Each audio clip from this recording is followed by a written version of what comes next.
सबको जय यीशु की। प्रभु यीशु क्रिस्त में प्यारे भाइयों बहनों, नवजीवन का संदेश इस शीर्षक के अंतर्गत प्रतिदिन के ईश्वर के जीवंत वचनों को सुनने के लिए, समझने के लिए, उन वचनों के अनुसार जीवन बिताने की शक्ति सामर्थ्य मांगने के लिए मैं आप सभी लोगों का हार्दिक स्वागत करता हूं। आज जनवरी की 17 तारीख है। जनवरी की 17 तारीख बुधवार का दिन है और आज के दिन में प्रभु अपने वचनों के द्वारा एक बहुत ही महत्वपूर्ण और ख़ास संदेश हम सभी लोगों के लिए मुख्य रूप से मनन चिंतन करने के लिए देता है। यह हर एक व्यक्ति के लिए मैं समझता हूँ ये बहुत ही गहराई में जाके मनन चिंतन करने से आज के वचनों के द्वारा हम सबों के लिए आध्यात्मिक लाभ मिल सकता है। इसका मुख्य थीम जैसे मैं प्रार्थना के बाद इस वचन को पढ़ा, वचन को पढ़ने के बाद मैंने मनन चिंतन किया, मुझे प्रभु की प्रेरणा से ये बात समझ में आई कि हमारी आध्यात्मिकता किस प्रकार की है। हमारी आध्यात्मिकता किस प्रकार की है। What kind of spirituality that we have, what kind of spirituality that we have. About this we'll be reflecting today with the help of the word of God that is given to us on this day. तो किस प्रकार की आध्यात्मिकता मेरी है, तो उसके पहले हम लोग बाइबल में देखेंगे आज के वचन के अनुसार दो अलग अलग कैटेगरी के लोग हैं और उनकी आध्यात्मिकता क्या है इसके बारे में वर्णन किया है। एक कैटेगरी में है शास्त्री है, जो शास्त्र को जानने वाले, फरीसी है, नेतागण है, और ये सब एक कैटेगरी में जो अपने आप को धार्मिक भी मानते हैं और वो सोचते हैं कि हम सभी शास्त्र को जानने वाले हैं। ये सारी बातों को लेकर चलने वाली कैटेगरी एक है। उनकी धार्मिकता जीवन देने वाली धार्मिकता नहीं है। उनकी धार्मिकता जिस प्रकार से बाइबल के अनुसार आज के सुसमाचार में प्रेजेंट किया है, प्रस्तुत किया है, दूसरों को तकलीफ देने वाली, दूसरों पर उंगली उठाने वाली, दूसरों को एक प्रकार से परेशान करने वाली धार्मिकता। दूसरी ओर हम देखते हैं प्रभु यीशु की धार्मिकता जीवन देने वाली, क्षमा देने वाली, चंगाई देने वाली, मुक्ति देने वाली, छुटकारा देने वाली, उद्धार करने वाली धार्मिकता। और इस दोनों कैटेगरी के लोगों के इस जीवनी पर हम लोग दृष्टि डालते हुए आज के वचनों के द्वारा हम अपने लिए सीखें मुझे किस प्रकार की धार्मिकता के साथ आगे बढ़ना है, कौन सी धार्मिकता मेरे लिए लाभदायक होगी और कौन सी धार्मिकता मुझे स्वर्ग ले जाएगी। इन बातों को लेकर हम लोग आज के दिन में मनन चिंतन करेंगे। आज का वचन है, ईसा फिर सभागृह गए। सभागृह शिक्षा देने के लिए वो बार बार जाया करते थे। उनकी आदत थी लोगों को शिक्षित करना, प्रार्थना करना, प्रार्थना में समय बिताना, लोगों को वचन सुनाना, चंगाई देना, ये सब उनका दिनचर्या का कार्य था। और फिर प्रभु यीशु मसीह सभागृह गए। सभागृह में बहुत सारे लोग आते थे वचन सुनने के लिए, प्रार्थना करने के लिए और इस प्रकार से समय बिताने के लिए सभागृह में आते थे। वहाँ एक मनुष्य था। अब जब इस बार जब प्रभु यीशु मसीह गए सभागृह, वहाँ एक मनुष्य ऑलरेडी वहाँ पर पहुँचा हुआ था। ये मनुष्य किस प्रकार का था? जिसका हाथ सूख गया था, जिसका हाथ में कुछ प्रॉब्लम था, कोई तकलीफ थी, उसमें रक्त संचालन नहीं था, वो सूख गया था। निश्चित रूप से हम समझ सकते हैं कितनी पीड़ा या दर्द वह व्यक्ति झेल रहा था होगा। तो इस प्रकार का जो व्यक्ति जो सभागृह में था, इस बात की ताक में थे। वे इस बात की ताक में थे। वे कौन? शास्त्री, फरीसी, नेतागण जो प्रभु के खिलाफ थे।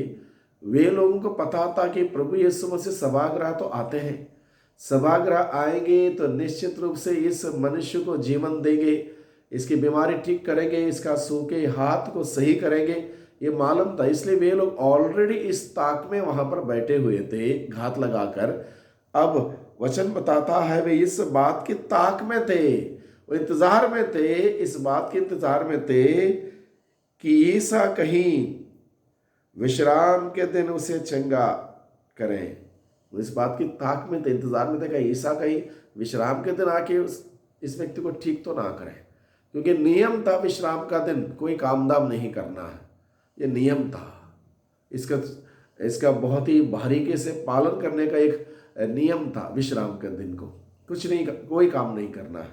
अब वो लोग इस बात के ताक में थे कहीं प्रभु यीशु मसीह जो सभी के प्रति दया दिखाने वाले, तरस खाने वाले, अनुकंपा से भरने वाले, यीशु कहीं विश्राम के दिन कहीं इस व्यक्ति को ठीक तो ना करें, इस ताक में थे। अब क्या होता है, और उन पर दोष लगाया था। अगर ठीक करें, प्रभु अगर उसको ठीक करेगा विश्राम के दिन, तो हम उसके ऊपर दोष लगा सकते हैं कि प्रभु ने विश्राम के दिन के नियम को पालन नहीं किया, हम इस पर दोष लगाएं। तो इनकी धार्मिकता स्पष्ट हो गई। यहाँ पर शास्त्री, फरीसी, नेतागण की धार्मिकता क्या है? उंगली उठाना, दोष लगाना और दूसरों को तकलीफ देना, दूसरों को परेशान करना, इस प्रकार की धार्मिकता। भले ही वो सोचते हैं अपने आप को हम धार्मिक लोग हैं, लेकिन कितनी फॉल्टी धार्मिकता है उनकी, कितनी एक संकीर्ण सोच वाली धार्मिकता, कितनी संकीर्ण सोच वाली धार्मिकता देखिए। यानी कि उनकी प्रार्थना कहाँ गई? दूसरों पर दया नहीं दिखाते हैं, तरस नहीं खाते हैं, नियम को पहले रखा, इंसान को पहले नहीं रखा। तवज्जो किसको दिया? नियम को, इंसान को नहीं। प्रभु यीशु मसीह स्पष्ट रूप में बताता है नियम इंसान के लिए बनाया है, इंसान नियम के लिए नहीं। तो अब इस प्रकार के ताक में बैठे हुए थे, अगर वो ठीक करेगा हम उंगली उठाएंगे, दोष लगाएंगे प्रभु पर, दोष लगाने की धार्मिकता लेकर बैठे थे। अब प्रभु यीशु मसीह क्या करते हैं? ईसा ने सूखे हाथ वाले से कहा, वो साबत का दिन था, सभागृह प्रभु गए थे और ये व्यक्ति भी आया था, संभवतः इसी वजह से वो गया था। अब प्रभु ने क्या करते हैं? ईसा ने सूखे हाथ वाले से कहा, क्या कहा? भीड़ में खड़े हो जाओ, बीच में खड़े हो जाओ, बीच में खड़े हो जाओ, स्टैंड एट द सेंटर, ताकि सभी लोग देखें इस व्यक्ति का सूखा हाथ, इसकी तकलीफ, इसकी परेशानी सब देखें, ताकि बीच में खड़े हो जाओ। तब ईसा ने उससे पूछा, विश्राम के दिन भलाई करना उचित है या बुराई? विश्राम के दिन भलाई करना उचित है या बुराई? निश्चित रूप से बुराई करना गलत तो है ही। अब भलाई करना सही है गलत है, सवाल यह है। शास्त्री, फरीसी, अन्य लोगों के अनुसार भलाई करना भी गुनाह है विश्राम के दिन। जान बचाना या मार डालना कौन सा सही है विश्राम के दिन? मार डालना सही तो नहीं है, लेकिन क्या जान बचाना सही है गलत है? ये सवाल है। शास्त्री फरीसियों के अनुसार जान बचाना भी नहीं है, क्योंकि नियम है। प्रभु इन सभी प्रकार के सोच विचारों से, धारणाओं से ऊपर उठते हुए, लोगों को ऊपर उठने के लिए सिखाते हुए इस व्यक्ति से क्या कहता है? वे मौन रहे। उनके हृदय की कठोरता देखकर ईसा को दुख हुआ और वह उन पर क्रोध भरी दृष्टि दौड़ाकर उस मनुष्य से बोले, अपना हाथ बढ़ाओ। अब इसका हाथ सूख गया है, उसमें जान नहीं है। प्रभु ने कहा हाथ बढ़ाओ। प्रभु का वचन जीवंत है, हाथ बढ़ाया होगा। उसने ऐसा किया, देखो यहां पर लिखा है उसने ऐसा किया। अब तक नहीं कर रहा था, वो नहीं कर पा रहा था, अब उसने हाथ बढ़ा दिया और उसका हाथ अच्छा हो गया। जैसे प्रभु ने आदेश दिया हाथ बढ़ाओ, हाथ बढ़ाया और वो अच्छा हो गया। इस पर फरीसी बाहर निकलकर तुरंत हेरोदियों के साथ ईसा के विरुद्ध परामर्श करने लगे कि हम किस तरह उनका सर्वनाश करें। अब उनको उस ताक में बैठे थे, ईसा ठीक करेंगे साबत के दिन को, और उसी दिन प्रभु ने ठीक किया। यीशु के हाथ वाले को कहा हाथ बढ़ाओ, हाथ बढ़ा दिया और उसका हाथ ठीक हुआ। और इस कार्य के होने के बाद उसके विरोधी शास्त्री, फरीसी, नेतागण षड्यंत्र रचने के लिए तुरंत तैयार हो जाते हैं। उनके हृदय की कठोरता देखकर ईसा को दुख हुआ। अब इन लोगों की जो घंटों पर प्रार्थना करते हैं, जो एक प्रकार के शास्त्र को जानने वाले लोग हैं, ये जनता के नेतागण हैं, इनके हृदय की कठोरता देखिए। इंसान यहाँ पर तकलीफ में है, इंसान मर रहा है, इंसान दर्द झेल रहा है, और उनका कहना क्या है, साबत के दिन को कुछ मत करो, इंसान मरता है तो मरने दो। ये स्पिरिचुअलिटी प्रभु यीशु को पसंद नहीं आई, ना ही पसंद आती है, किसी को भी पसंद नहीं है। स्पिरिचुअलिटी वो हो जिसके द्वारा मैं दूसरों को दुख, दर्द, पीड़ा, परेशानी मैं समझ सकूं, मैं जो हेल्प कर सकता हूं उसको करूं, मैं जीवन देने वाले कार्य करूं, गिरा है मैं उसको ऊपर उठाने का कार्य करूं। ये नहीं कि नीचे किसी को नीचे गिराऊं, किसी का नाम खराब करूं, किसी की बदनामी करूं, नहीं, अच्छा कार्य करूं। अच्छा कार्य करने के लिए प्रभु हमें बुलाता है। ऐसी स्पिरिचुअलिटी हमारी हो, ऐसी स्पिरिचुअलिटी हमारी हो। तो इसलिए आज के दिन में भाइयों बहनों, जब हम लोग इन वचनों को लेकर मनन चिंतन करेंगे और गहराई से, हम पहले अपने आप में देखें, मुझ में क्या सूख गया है। क्या मेरा आध्यात्मिक जीवन सूख गया है? क्या मेरा एक क्या बोलते हैं वो एक दूसरे के साथ प्यार मोहब्बत का वो रिलेशनशिप सूख गया है?